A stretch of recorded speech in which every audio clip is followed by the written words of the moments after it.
Queridos hermanos, iniciamos la lección divina de este domingo 24 de abril, segundo domingo del tiempo de Pascua, en que celebramos al Señor de la Divina Misericordia. Por la señal de la Santa Cruz de nuestros enemigos, líbranos, Señor Dios nuestro, en el nombre del Padre, y del Hijo, y del Espíritu Santo. Amén. Señor mío y Dios mío, creo firmemente que estás aquí, que me ves, que me oyes. Te adoro con profunda reverencia, te pido perdón de mis pecados y gracia para hacer con fruto este tiempo de lección divina. Madre mía Inmaculada, San José, mi Padre y Señor, Ángel de mi guarda, interceded por mí. En este día domingo en que concluimos la octava de Pascua, celebramos al Señor de la Divina Misericordia, por lo cual todas las lecturas van a apuntar juntamente a eso, a exaltar la misericordia de Dios. En la primera lectura leemos el libro de los Hechos de los Apóstoles, capítulo 5, versículos 12 al 16. En aquellos días los apóstoles realizaban muchas señales milagrosas y prodigios en medio del pueblo. Todos los creyentes solían reunirse por común acuerdo en el pórtico de Salomón. Los demás no se atrevían a juntárseles, aunque la gente los tenía en gran estima.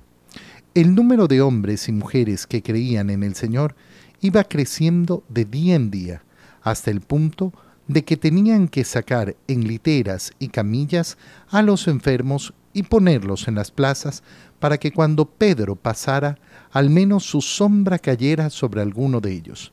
Mucha gente de los alrededores acudía a Jerusalén y llevaba a los enfermos y a los atormentados por espíritus malignos, y todos quedaban curados.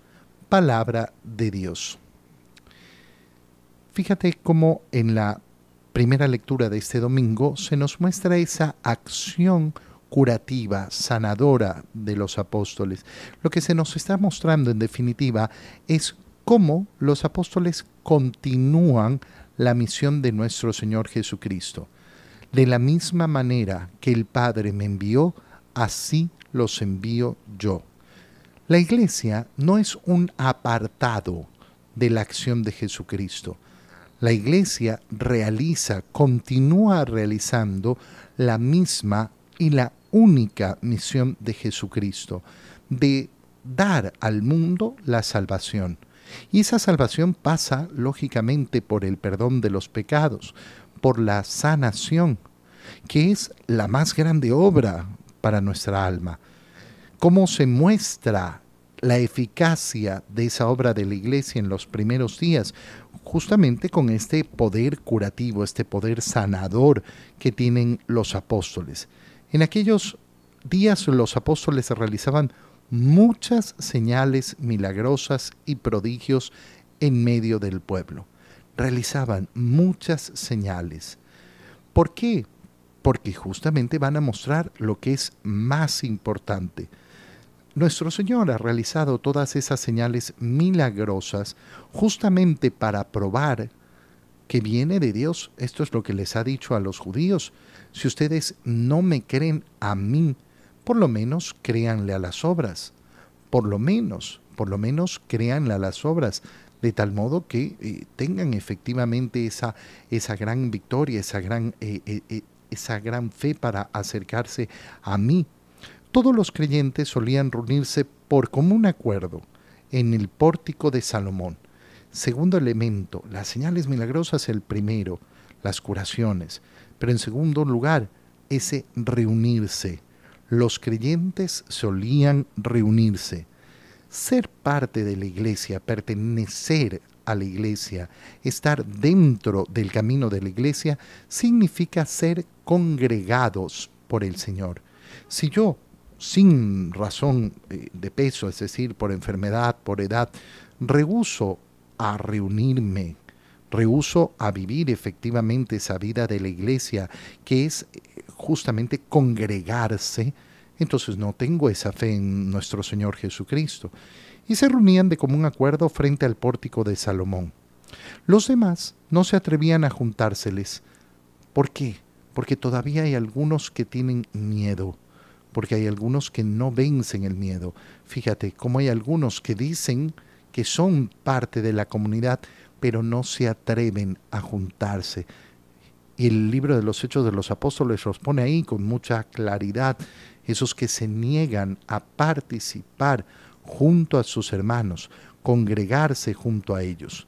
El número de hombres y mujeres que creían en el Señor iba creciendo, creciendo de día en día, hasta tal punto que tenían que sacar en literas y camillas a los enfermos y ponerlos en las plazas, para que cuando Pedro pasara al menos su sombra cayera sobre alguno de ellos. Vemos la fuerza y la grandeza de esa imagen de Pedro. Pedro es efectivamente esa cabeza visible de la iglesia, ese que hace las veces de nuestro Señor Jesucristo, el primer Papa. De ahí que surge lógicamente esa devoción profunda, ese cariño hacia el Papa. Y mucha gente de los alrededores acudía a Jerusalén y llevaba a los enfermos y a los atormentados por espíritus inmundos. ¿Y quiénes quedaban curados? Todos. Todos quedaban curados en esa acción de los apóstoles, esa acción poderosa, esa acción tan grande. En la segunda lectura leemos el libro del Apocalipsis del apóstol San Juan, capítulo 1, versículos 9 al 11, 12 al 13 y 17 al 19. Yo, Juan, hermano y compañero de ustedes en la tribulación, en el reino y en la perseverancia en Jesús, estaba desterrado en la isla de Patmos por haber predicado la palabra de Dios y haber dado testimonio de Jesús. Un domingo caí en éxtasis y oí a mis espaldas una voz potente como de trompeta que decía: escribe en un libro lo que veas y envíalo a las 7 comunidades cristianas de Asia. Me volví para ver quién me hablaba, y al volverme vi 7 lámparas de oro, y en medio de ellas un hombre vestido de larga túnica, ceñida a la altura del pecho, con una franja de oro. Al contemplarlo, caí a sus pies como muerto. Pero él, poniendo sobre mí la mano derecha, me dijo: no temas, yo soy el primero y el último, yo soy el que vive. Estuve muerto y ahora, como ves, estoy vivo por los siglos de los siglos. Yo tengo las llaves de la muerte y del más allá. Escribe lo que has visto, tanto sobre las cosas que están sucediendo, como sobre las que sucederán después. Palabra de Dios. Leemos en la segunda lectura de este día de la Divina Misericordia el libro del Apocalipsis. Estamos en el capítulo 1, a partir del versículo 9, es decir, estamos al inicio del libro del Apocalipsis, donde Juan explica el origen de lo que va a escribir, el origen de las visiones que ha tenido. Primero presentándose: yo, Juan, hermano y compañero de ustedes. Fíjate esa doble unión: hermano en Cristo, hermano por el bautismo, porque soy hijo de Dios como ustedes, y compañero de ustedes en las tribulaciones, en el reino, en las tribulaciones que lleva efectivamente a anunciar la palabra de Dios, y en la perseverancia en Jesús. Porque la vida de fe es justamente eso: ser hermanos en Cristo, ser compañeros, como decíamos en la primera lectura, que van juntos, que se congregan para formar el reino y perseveran en su fe en Jesús. Estaba desterrado en la isla de Patmos, destierro. Este fue el martirio de San Juan Evangelista, ese discípulo amado del Señor, el que escribe el 4.º Evangelio, el que escribe 3 de las cartas que tenemos en la Biblia, y escribe el último libro que tenemos en la Biblia, el libro del Apocalipsis, que es el que estamos leyendo. Por haber predicado la palabra de Dios, haber dado testimonio de Jesús, ese es el motivo por el cual he sido desterrado. Y aquí viene la belleza. Un domingo caí en éxtasis. Es la primera vez en la Sagrada Escritura que al primer día de la semana se le llama con el nombre que inmediatamente le va a dar la iglesia, domingo. Ya no va a ser el primer día de la semana. Ya no va a ser, por tanto, el primer día después del sábado. El día domingo, el primer día de la semana, se ha vuelto en el día central. ¿Por qué? Porque es el día de la resurrección del Señor. Entonces, hoy, que estamos concluyendo la octava de Pascua, es precioso leer esto. Es verdaderamente precioso y recordar por qué nos reunimos los domingos a celebrar la misa. ¿Por qué es obligación asistir a misa el domingo? ¿Por qué mi corazón tiene que necesitar ese reunirnos a celebrar el domingo? Porque yo vivo en la fe y en la esperanza de la resurrección. Y no hay otra forma de celebrarlo, sino viviendo esa alegría del día que Cristo ha resucitado. Un domingo entonces, es decir, el día que se celebra la reunión semanal, que se celebra la Santa Misa, San Juan cae en éxtasis. Y en ese éxtasis oye a sus espaldas una voz potente, como de trompeta. Mira lo que está sucediendo. Lo que está explicando San Juan de alguna manera es lo que sucede en la Santa Misa. Esa va a ser la primera mitad del libro del Apocalipsis. Lograr explicar la grandeza, la magnificencia, la belleza, la hermosura de la Santa Misa. Y entonces oye esta voz potente como de trompeta. Escribe lo que veas y envíalo a las 7 comunidades cristianas de Asia. Me volví para ver quién me hablaba, y al volverme vi 7 lámparas de oro, y en medio de ellas un hombre vestido de larga túnica, ceñida a la altura del pecho con una franja de oro. Se ve y ve estas 7 lámparas destinadas para dar la luz a las 7 iglesias, pero en medio este hombre de túnica blanca. Y al contemplarlo caí a sus pies como muerto. ¿Qué contempla San Juan en este momento, nuestro Señor Jesucristo? Y la visión es tan fuerte que San Juan siente que se muere, que cae muerto delante de él. Pero él, poniendo su mano derecha, me dijo sobre mí: no temas, yo soy el primero y el último. El domingo pasado, cuando celebramos la vigilia pascual y encendimos el cirio pascual anunciando a Cristo resucitado, el cirio pascual tiene ese alfa y esa omega. Yo soy el primero y el último. Yo soy el alfa y la omega, el principio y el fin. Yo soy el que vive. Qué palabras tan preciosas. ¿Quién es Cristo? El que vive. Estuve muerto y ahora, como ves, estoy vivo por los siglos de los siglos. Es decir, el Señor ha resucitado una vez para siempre. Y yo tengo las llaves de la muerte y del más allá. Yo he vencido la muerte, está diciendo el Señor. Quien viene hacia mí, quien vive por mí, quien vive en mí, bueno, vencerá la muerte porque yo tengo las llaves de la muerte. Escribe lo que has visto. Tanto de las cosas que están sucediendo, aquí la primera mitad del Apocalipsis, es decir, la celebración de la Santa Misa, y después también las cosas que sucederán después, que ocurrirán después. Es precioso darnos cuenta cómo se nos invita a vivir la misericordia del resucitado en la celebración de la Santa Misa.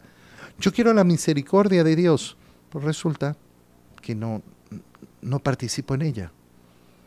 Participa en la misericordia del Señor quien participa en sus sacramentos, especialmente en la confesión y en la Eucaristía. En el Evangelio, leemos el Evangelio de San Juan, capítulo 20, versículos 19 al 31. Al anochecer del día de la resurrección, estando cerradas las puertas de la casa donde se hallaban los discípulos por miedo a los judíos, se presentó Jesús en medio de ellos y les dijo: la paz esté con ustedes. Dicho esto, les mostró las manos y el costado. Cuando los discípulos vieron al Señor, se llenaron de alegría. De nuevo les dijo Jesús: la paz esté con ustedes. Como el Padre me ha enviado, así también los envío yo. Después de decir esto, sopló sobre ellos y les dijo: reciban el Espíritu Santo. A los que les perdonen los pecados, les quedarán perdonados, y a los que no se los perdones, les quedarán sin perdonar. Tomás, uno de los 12, a quien llamaban el gemelo, no estaba con ellos cuando vino Jesús, y los otros discípulos le decían: hemos visto al Señor. Pero él les contestó: si no veo en sus manos la señal de los clavos, y si no meto mi dedo en los agujeros de los clavos, y no meto mi mano en su costado, no creeré. 8 días después estaban reunidos los discípulos a puerta cerrada y Tomás estaba con ellos.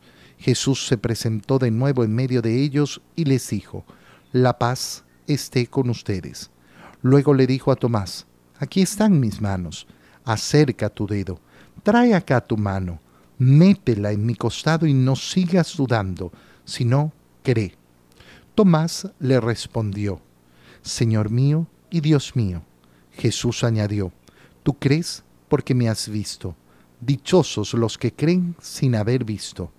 Otras muchas señales hizo Jesús en presencia de sus discípulos, pero no están escritos en este libro. Se escribieron estos para que ustedes crean que Jesús es el Mesías, el Hijo de Dios, y para que creyendo tengan vida en su nombre. Palabra del Señor. El Evangelio que leemos en este día de la Divina Misericordia es el que nos muestra lo que ha ocurrido en la noche de la resurrección y 8 días después. Este elemento es precioso. ¿Por qué? Porque nosotros hemos celebrado la octava de Pascua y estamos concluyendo hoy la octava de Pascua. El primer día de esa octava de Pascua hemos leído cómo el Señor se le apareció a María Magdalena, se le apareció a las mujeres, se aparece a esos discípulos de Maús en la tarde y ahora hemos llegado al octavo día y vemos lo que ocurrió al final de ese primer día. Pero ese primer día queda unido al octavo. Por eso esta semana hemos celebrado la octava, es decir, ese gran domingo de la alegría pascual. Al anochecer de ese día de la resurrección, ¿qué sucedía? Los discípulos están dentro de la casa con las puertas y las ventanas cerradas. Y San Juan especifica que estaban encerrados por miedo a los judíos. Y se presenta Jesús en medio de ellos, es decir, no entra por la puerta, sino que se presenta en medio de ellos. Se nos muestra en primer lugar cómo el Señor tiene una presencia distinta. Es el resucitado, pero a la vez se nos va a mostrar la radicalidad de la resurrección. No se trata de un fantasma, no se trata de un espíritu, no se trata de una visión, es Él. Y eso lo vamos a comprobar 8 días después. Y el Señor, por eso, nos lo cuentan los otros evangelistas, les ha dicho: miren, soy yo de carne y hueso. ¿Qué les dice? Y lo primero que les dice, la primera palabra: la paz esté con ustedes. Va a ser importantísimo entender, ya esta semana hemos tenido la oportunidad de reflexionar sobre la paz de Cristo, la paz del resucitado. Aquel que malentiende la paz, entonces, mira, no va a entender, porque va a creer que la paz de Cristo es la paz del mundo. No tener problemas, no tener sufrimientos, no tener enfermedades, que nadie se muera. Eso no es la paz de Cristo. La paz de Cristo tiene relación a la paz que otorga Él para poder reconciliarnos con Dios, tener nuestra alma en paz con Dios, reconciliados con el Señor. Esa es la paz que nos ofrece el Señor. La paz esté con ustedes. Y dicho esto, les mostró las manos y el costado, para que vean que es Él. ¿Por qué les muestra las manos, el costado? Las llagas del Señor. Las llagas del Señor son el signo de la paz, porque son el signo de la gloria de Dios. Ese cuerpo resucitado, ese cuerpo que ya no puede morir, ese cuerpo que no enferma, sin embargo tiene las marcas de la cruz, las llagas, porque son gloria, gloria de la obediencia a Dios por medio de la cual nosotros podemos acceder al perdón de los pecados. De nuevo les repite, la paz esté con ustedes. Y aquí lo que veníamos diciendo desde la primera lectura, como el Padre me ha enviado, así también los envío yo. Ustedes van a continuar mi misma misión. Eso es lo que hemos leído en la primera lectura. Cómo los apóstoles realizan signos y prodigios en el nombre del Señor. ¿Por qué? Porque continúan la misma y la única acción de Cristo. Y después de decir esto, sopla sobre ellos. Reciban el Espíritu Santo. A los que les perdonen los pecados les quedarán perdonados y a los que no se los perdonen les quedarán sin perdonar. Domingo de la Divina Misericordia. ¿Y por qué Domingo de la Divina Misericordia? Porque justamente leemos esto. Oye, qué importante darnos cuenta de lo que acabamos de leer. La paz esté con ustedes y les muestra las manos, les muestra el costado. Después les vuelve a repetir, la paz esté con ustedes. Soy yo, y ahora los envío, como el Padre me ha enviado, así los envío yo. ¿Y cuál es ese envío? Anunciar el Evangelio. ¿Y cómo se anuncia el Evangelio? Se anuncia el Evangelio proclamando que Jesucristo está vivo. ¿Y cómo? ¿Cómo se anuncia que Cristo vive? Perdonando los pecados. La primera acción que les manda hacer Jesús a sus apóstoles es vayan a confesar. Hoy en día lo entenderíamos en la siguiente manera. Vayan y métanse en el confesionario. Vayan a confesar para que las personas se acerquen a pedir perdón por sus pecados, para que encuentren la paz de aquel que vive, de aquel que ha resucitado. Tomás no estaba con ellos y cuando le cuentan dice, no, yo tengo que meter mi dedo en los agujeros de los clavos, mi mano en su costado. 8 días después, con total misericordia, con absoluta misericordia, con una compasión tremenda, el Señor se vuelve a aparecer y Tomás está con ellos. ¿Y qué le dice? Tomás, ven acá. Te voy a dar palo por no creer. No. Toma, aquí están mis manos. Aquí está mi costado. Mete tu dedo, mete tu mano. Y deja de ser incrédulo. Cree. Cree. ¿Y qué sucede? Tomás le dice, Señor mío y Dios mío, claro, tú crees porque me has visto. Dichosos los que sin creer, sin verme, creerán. Los que creen sin haber visto. Esos somos tú y yo. Esos somos tú y yo. Los que creemos sin haber visto. Otras muchas señales hizo Jesús, pero no se han escrito. No se han escrito. Otras muchas apariciones tuvo el Señor. Se han escrito estas ¿para qué?